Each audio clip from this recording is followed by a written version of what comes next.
जय माता दी। ओम नमः शिवाय। नमस्कार प्रिय भक्त गणों, आप सभी भक्तों को हिंदू रिलीजियस टेल्स परिवार की तरफ से चैत्र नवरात्रि की ढेर सारी हार्दिक बधाई एवं शुभकामनाएं। माँ दुर्गा की कृपा आप सभी भक्तों पर सदैव बनी रहे। आज चैत्र मास शुक्ल पक्ष की प्रतिपदा तिथि है और आज से ही नवरात्रि व्रत का आरंभ हो रहा है। दुर्गा पूजा के अवसर पर नवरात्रि के दिनों में दुर्गा देवी के 9 रूपों की आराधना विधि विधान पूर्वक तथा नियम संयम से की जाती है। प्रिय भक्त गणों, इस बार चैत्र नवरात्रि पर 30 वर्ष बाद एक बड़ा ही शुभ संयोग भी बनने वाला है। तो इसीलिए इस महायोग पर नवरात्रि का व्रत करने तथा कथा का श्रवण करने से दुख दरिद्रता का नाश होता है, घर में सुख समृद्धि का वास होता है, व्यक्ति के सभी रुके कार्य सिद्ध हो जाते हैं। तो आज मैं सुना रही हूँ चैत्र नवरात्रि के प्रथम दिन सुनी जाने वाली नवरात्रि व्रत महालय की बड़ी ही दुर्लभ तथा पौराणिक कथा। तो सबसे पहले हम माँ के चरणों में शीश नवाते हैं। प्रेम से बोलिए जय माता दी। प्रिय भक्त गणों, कथा को पूरा सुनिएगा, बीच में ना छोड़िएगा, अन्यथा माँ के क्रोध का सामना करना पड़ सकता है। आप सभी भक्तगण इस पावन कथा को बड़े ही श्रद्धा तथा प्रसन्न चित्त मन से सुनिए। नवरात्रि व्रत कथा के अनुसार एक समय बृहस्पति जी ने ब्रह्मा जी के समक्ष चैत्र मास में पड़ने वाली नवरात्रि का महत्व जानने की इच्छा जताई। उन्होंने कहा, इस व्रत का क्या फल है, इसे किस प्रकार किया जाता है, सबसे पहले इस व्रत को किसने किया था, यह सब विस्तार से कहिए। बृहस्पति जी के प्रश्नों का जवाब देते हुए ब्रह्मा जी ने कहा, हे बृहस्पति, प्राणियों की हित की इच्छा से तुमने बहुत ही अच्छा प्रश्न किया है। जो मनुष्यों की मनोरथ पूर्ण करने वाली माँ दुर्गा महादेव सूर्य और नारायण का ध्यान करता है, वे धन्य हैं। यह नवरात्रि व्रत संपूर्ण मनोकामना को पूर्ण करने वाला है। इस व्रत को करने से पुत्र सुख, धन, विद्या और अपार सुख की अनुभूति होती है। इस व्रत को करने से रोग दूर हो जाता है, घर में समृद्धि की वृद्धि होती है, बांझ को पुत्र की प्राप्ति होती है, समस्त पापों से छुटकारा मिल जाता है। जो मनुष्य इस नवरात्रि व्रत को नहीं करता वह अनेक दुखों को भोगता है। यदि व्रत करने वाला मनुष्य सारे दिन का उपवास न कर सके तो एक समय भोजन करें और 10 दिन बांधव सहित नवरात्र व्रत की कथा का श्रवण करें। हे बृहस्पति, जिसने पहले इस महाव्रत को किया वह कथा मैं तुम्हें सुनाता हूँ। प्रिय भक्तगणों, आगे ब्रह्मा जी बोले, प्राचीन काल में मनोहर नगर में विट्ठल नाम का एक अनाथ ब्राह्मण रहता था। वह दुर्गा माँ का भक्त था। उसे संपूर्ण सद्गुणों से युक्त सुमति नाम की एक अत्यंत सुंदर कन्या उत्पन्न हुई। वह कन्या अपने पिता के घर में अपनी सहेलियों के साथ क्रीड़ा करती हुई इस प्रकार बढ़ने लगी जैसे शुक्ल पक्ष में चंद्रमा की कला बढ़ती है। उसके पिता प्रतिदिन जब दुर्गा जी की पूजा करके होम आदि किया करता था, वह उस समय नियम से वहां उपस्थित रहती और माता दुर्गा की विधिवत पूजा किया करती थी। एक दिन सुमति भगवती के पूजन में उपस्थित नहीं हुई। उसके पिता को पुत्री की ऐसी असावधानी देखकर क्रोध आया और वह पुत्री से कहने लगा, अरे दुष्ट पुत्री, आज तूने भगवती का पूजन नहीं किया, इसी कारण मैं किसी कुष्ठ रोगी दरिद्र मनुष्य के साथ तेरा विवाह करूंगा। पिता की बात सुनकर सुमति को बड़ा दुख हुआ और पिता से कहने लगी है, पिताजी, मैं आपकी कन्या हूँ तथा सब तरह आपके अधीन हूँ। जैसी आपकी इच्छा हो वैसा करो, चाहे राजा से, चाहे कुश्ती से, चाहे दरिद्र से, जिसके साथ चाहो मेरा विवाह करना चाहो कर दो, पर होगा वही जो मेरे भाग्य में लिखा है। क्योंकि कर्म करना मनुष्य के अधीन है, पर फल देना ईश्वर के अधीन है। कन्या के निर्भयता से कहे हुए वचन सुनकर उस ब्राह्मण ने क्रोधित होकर अपनी कन्या का विवाह एक कुश्ती के साथ कर दिया और अत्यंत क्रोधित होकर पुत्री से कहने लगा, हे पुत्री, अपने कर्म का फल भोग देखे, भाग्य के भरोसे रहकर तुम क्या क्या करती हो। पिता के ऐसे कटु वचन को सुनकर सुमति मन में विचार करने लगी, मेरा बड़ा दुर्भाग्य है जिससे मुझे ऐसा पति मिला। इस तरह अपने दुख का विचार करती हुई वह कन्या अपने पति के साथ वन में चली गई और डरावनी कुशा युक्त उस निर्जन वन में उन्होंने वह रात बड़े कष्ट से व्यतीत की। उस गरीब बालिका की ऐसी दशा देख देवी भगवती ने पूर्व पुण्य के प्रभाव से प्रकट होकर सुमति से कहा, हे दीन ब्राह्मणी, मैं तुझसे प्रसन्न हूँ। तुम जो चाहो वरदान मांग सकती हो।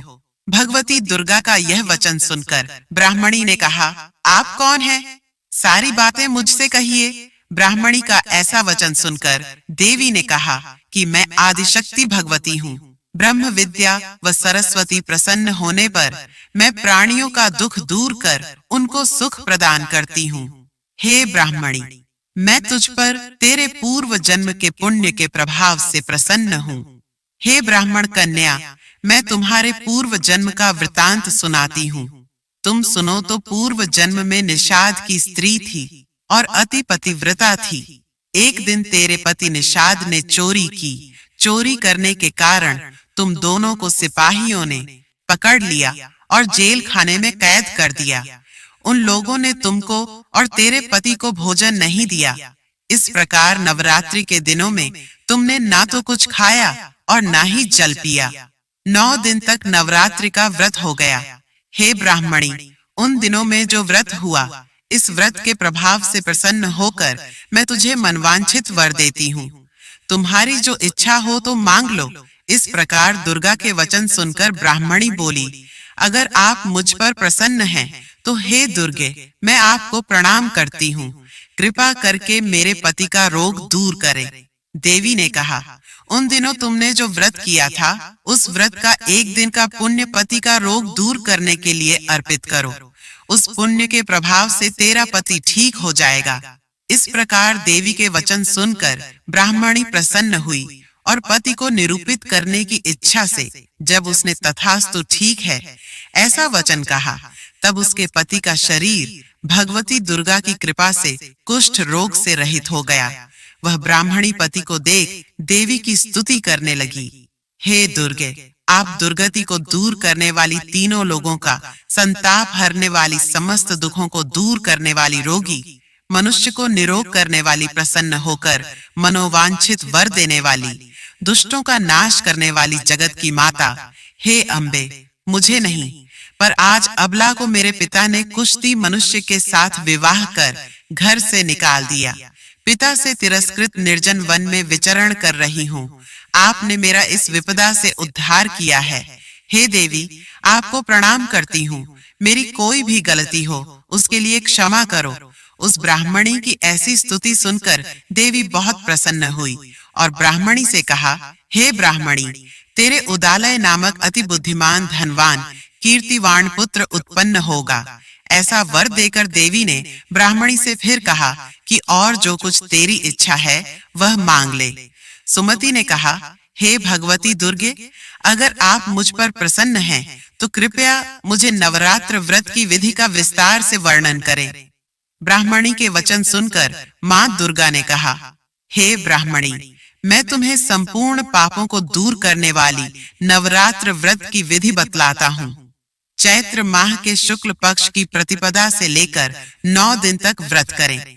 यदि दिन भर का व्रत ना कर सके तो एक समय भोजन करें। शुभ मुहूर्त में घट स्थापना करें और वाटिका बनाकर उसको प्रतिदिन जल से सींचे। महाकाली, महालक्ष्मी और महासरस्वती की मूर्तियां स्थापित कर उनकी विधि सहित पूजा करें। बिजौरा के फल से अर्घ देने से रूप की प्राप्ति होती है। जाय फल से अर्घ देने पर कीर्ति व कार्य की सिद्धि होती है।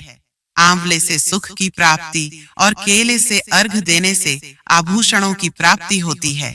इस प्रकार पुष्पों व फूलों से अर्घ देकर व्रत समाप्त होने पर 9वें दिन विधि विधान से हवन करें। खाद, घी, गेहूं, शहद, जौ, तिल, बिल्व पत्र, नारियल दाग और कदम्ब जैसी विभिन्न सामग्रियों से हवन करें। आंवले से कृति की और केले से पुत्र की, कमल से राज्य सम्मान की और दाख से संपदा की प्राप्ति होती है। खाड़, घी, नारियल, शहद, जौ और तिल तथा फलों से होम करने से मन वांछित वस्तु की प्राप्ति होती है। व्रत करने वाला मनुष्य इसी विधि विधान से हवन कर आचार्य को अनंत नम्रता के साथ प्रणाम करे और यज्ञ की सिद्धि के लिए उन्हें दक्षिणा दे।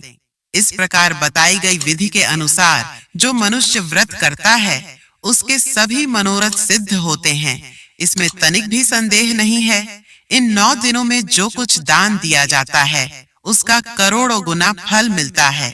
इस नवरात्र व्रत को करने से अश्वमेघ यज्ञ का फल मिलता है। हे ब्राह्मणी, इस संपूर्ण मनोकामना को पूर्ण करने वाली उत्तम व्रत को तीर्थ मंदिर अथवा घर में विधि के अनुसार करें। प्रिय भक्तगणों, ब्रह्मा जी बृहस्पति जी से बोले, इस प्रकार ब्राह्मणी को नवरात्रि व्रत विधि बतलाकर देवी अंतर्ध्यान हो गई। अतः जो मनुष्य या स्त्री इस व्रत को भक्ति पूर्वक करता है वह इस लोक में सुख प्राप्त कर अंत में मोक्ष की प्राप्ति करता है। ब्रह्मा जी के पति से कहते हैं कि यह इस दुर्लभ रक्त का महालय जो मैंने तुम्हें बताया है यह अनंत गुना फल देने वाला है। ऐसा सुनकर बेहद पति जी आनंद से प्रफुल्लित हो गए और कहने लगे, हे ब्रह्मा जी, आपने मुझ पर अति कृपा की जो मुझे इस व्रत का महत्व सुनाया। ब्रह्मा जी बोले हैं, हे बृहस्पति, हे देवी भगवती संपूर्ण लोकों का पालन करने वाली है, इस महादेवी के प्रभाव को कौन जान सकता है। प्रेम से बोलो, देवी भगवती की जय। जय माता दी। प्रिय भक्त गणों, आज नवरात्रि का प्रथम दिन है तो आज हम श्रवण करेंगे माता दुर्गा के प्रथम रूप मां शैलपुत्री की कथा। मां दुर्गा अपने पहले स्वरूप में शैलपुत्री के नाम से पूजी जाती हैं। हिमालय के यहाँ पुत्री के रूप में जन्म लेने के कारण उनका नामकरण हुआ शैलपुत्री। इनका वाहन वृषभ है, इसलिए यह देवी वृषारूढ़ा के नाम से भी जानी जाती हैं। इस देवी ने दाएं हाथ में त्रिशूल धारण कर रखा है और बाएं हाथ में कमल सुशोभित है। यही देवी प्रथम दुर्गा हैं। ये ही सती के नाम से भी जानी जाती हैं। प्रिय भक्तगणों, माता को सफेद और लाल रंग अत्यधिक प्रिय है। माता के पूजन करने से घर से दुख दरिद्रता का नाश होता है। प्रिय भक्तगणों, नवरात्रि के पहले दिन कलश स्थापना के बाद मां शैलपुत्री की पूजा का विधान है। कलश स्थापना के बाद दुर्गा सप्तशती का पाठ किया जाता है। मान्यता अनुसार कलश को भगवान गणेश का स्वरूप माना गया है। किसी भी शुभ काम में कलश की स्थापना भी इसलिए ही की जाती है। तो सबसे पहले हम मां के चरणों में शीश नवाते हैं। प्रेम से बोलिए, जय माता दी, जय मां शैलपुत्री। पर्वतराज हिमालय की पुत्री होने के कारण मां दुर्गा का नाम शैलपुत्री पड़ा। अपने पूर्व जन्म में यह प्रजापति दक्ष की कन्या के रूप में उत्पन्न हुई थी। तब इनका नाम सती था। इनका विवाह भगवान शंकर जी से हुआ था। एक बार प्रजापति दक्ष बहुत बड़ा यज्ञ किया जिसमें उन्होंने समस्त देवताओं को अपना अपना यज्ञ भाग प्राप्त करने के लिए निमंत्रण दिया, किंतु शिव जी को उन्होंने इसे यज्ञ में आमंत्रित नहीं किया। देवी सती ने जब सुना कि हमारे पिता एक अत्यंत विशाल यज्ञ का अनुष्ठान कर रहे हैं, तब वहां जाने के लिए उनका मन विकल हो उठा। अपनी यह इच्छा उन्होंने भगवान शिव को बताई। भगवान शिव ने कहा है, हे प्रिय पार्वती, प्रजापति दक्ष किसी कारणवश हमसे रुष्ट हैं। अपने यज्ञ में उन्होंने समस्त देवताओं को निमंत्रण दिया है, किंतु हमें जानबूझकर नहीं बुलाया है। ऐसी स्थिति में तुम्हारा वहां जाना किसी प्रकार भी उचित नहीं होगा। भोलेनाथ की इस उपदेश से देवी सती का मन शांत नहीं हुआ। पिता का यज्ञ देखने और वहां जाकर माता बहनों से मिलने की उनकी व्यग्रता किसी प्रकार भी कम ना हो सकी। माता सती के हठ को देखकर शिवजी कुछ ना कर सके और माता सती पिता के घर पहुंच गई। पिता के घर पहुंचकर देखा कि कोई भी उनसे आदर और प्रेम से बातचीत नहीं कर रहा है। केवल उनकी माता ने ही उन्हें स्नेह से गले लगाया। परिजनों की इस व्यवहार से देवी सती को बहुत दुख हुआ। उन्होंने यह देखा कि वहां भगवान शिव के प्रति तिरस्कार का भाव भरा हुआ है। दक्ष ने उनके प्रति कुछ अपमानजनक शब्द भी कहे। यह सब देखकर माता सती का हृदय ग्लानि और क्रोध से संतप्त हो उठा। उन्होंने सोचा कि परमेश्वर भोलेनाथ जी की बात न मानकर यहाँ आकर मैंने बहुत बड़ी गलती की है। वह अपने पति भगवान शिव के इस अपमान को न सह सकी। उन्होंने अपने इस रूप को तत्काल वही अग्नि द्वारा जलाकर भस्म कर दिया। वज्रपात के समान इस दारुण दुखद घटना को सुनकर शिवजी क्रुद्ध हो गए। अपने गणों को भेजकर दक्ष के यज्ञ का पूर्णतः विध्वंस कर दिया। सती ने योगा अग्नि द्वारा अपने शरीर को भस्म कर अगले जन्म में शैलराज हिमालय की पुत्री के रूप में जन्म लिया। वह शैलपुत्री के नाम से विख्यात हुई। पार्वती हेमवती उन्हीं के नाम है। प्रिय भक्तों, इस जन्म में भी शैलपुत्री देवी का विवाह भगवान शिव जी से हुआ। कहा जाता है, जो भी भक्त नवरात्र के प्रथम दिन यानी प्रतिपदा को जो भी भक्त मां शैलपुत्री के दर्शन करता है, उनकी कथा को सुनता है, तो उनके सारे वैवाहिक जीवन के कष्ट दूर हो जाते हैं। प्रिय भक्त गणों, प्रेम से बोलिए माता शैलपुत्री की जय जय, मां भवानी जय माता दी। प्रिय भक्त जनों, अब आइए सुनते हैं माता वैष्णो देवी की कथा। जयंती मंगला काली भद्र काली, कपालिनी दुर्गा क्षमा शिवा, धात्री स्वाहा स्वधा नमोस्तुते, जय माता दी, ओम नमः शिवाय। हंसाली नामक गांव में मां वैष्णो देवी के परम भक्त श्रीधर रहा करते थे। वह संतान होने से दुखी थे। एक दिन उन्होंने नवरात्रि पूजन के लिए कुमारी कन्याओं को बुलाया। मां वैष्णो कन्या भेष में उन्हीं के बीच आ गए थे। पूजन के बाद सभी कन्याएं तो चली गईं, पर मां वैष्णो देवी वहीं विराजमान रही और श्रीधर से बोली, सबको अपने घर भंडारे का निमंत्रण दे आओ। श्रीधर उस दिव्य कन्या की बात मान ली और आसपास के गांवों में भंडारे का संदेश पहुंचा दिया। वहां से लौटकर आते समय गुरु गोरखनाथ व उसके शिष्य बाबा भैरवनाथ जी के साथ उसके दूसरे शिष्यों को भी भोजन का निमंत्रण दिया। भोजन का निमंत्रण पाकर सभी ग्रामवासी अचंभित थे कि वह कौन सी कन्या है जो इतने सारे लोगों को भोजन करवाना चाहती है। इसके बाद श्रीधर के घर में अनेक गांववासी आकर भोजन के लिए एकत्रित हुए। तब कन्या रूपी मां वैष्णो देवी ने एक विचित्र पात्र से सभी को भोजन परोसने शुरू किया। भोजन परोसते हुए जब कन्या भैरवनाथ के पास गई, तब उन्होंने कहा कि मैं तो खीर पूरी की जगह मांस भक्षण और मदिरा पान करूंगा। तब कन्या रूपी मां ने उसे समझाया कि यह ब्राह्मण के यहाँ का भोजन है, इसमें मांसाहार नहीं किया जाता। किंतु भैरवनाथ ने जानबूझकर अपनी बात पर अड़ा रहा। अब भैरवनाथ ने उस कन्या को पकड़ना चाहा, तब मां ने उसके कपट को जान लिया। मां वायु रूप में बदलकर त्रिकूट पर्वत की ओर उड़ चली। भैरवनाथ जी उनके पीछे गए। माना जाता है कि मां की रक्षा के लिए पवन पुत्र हनुमान भी थे। मान्यता के अनुसार उस वक्त श्री हनुमान जी माता की रक्षा के लिए उनके साथ ही थे। हनुमान जी को प्यास लगने पर माता ने उनके अनुग्रह पर धनुष से पहाड़ पर बाढ़ चलाकर एक जलधारा निकाला और माता ने उस जल से अपने केश धोए। आज वही पवित्र जलधारा बाढ़ गंगा के नाम से जानी जाती है, जिसके पवित्र जल का पान करने या इसमें स्नान करने से श्रद्धालुओं की सारी थकावट और तकलीफ दूर हो जाती है। इस दौरान माता ने एक गुफा में प्रवेश कर 9 माह तक कठोर तपस्या की। भैरवनाथ जी उनके पीछे वहां तक आ गए। तब एक साधु ने भैरवनाथ जी से कहा, तू जिसे एक कन्या समझ रहा है वह आदि शक्ति जगदम्बा है, इसीलिए उस महाशक्ति का पीछा छोड़ दे। भैरवनाथ ने साधु की बात नहीं मानी।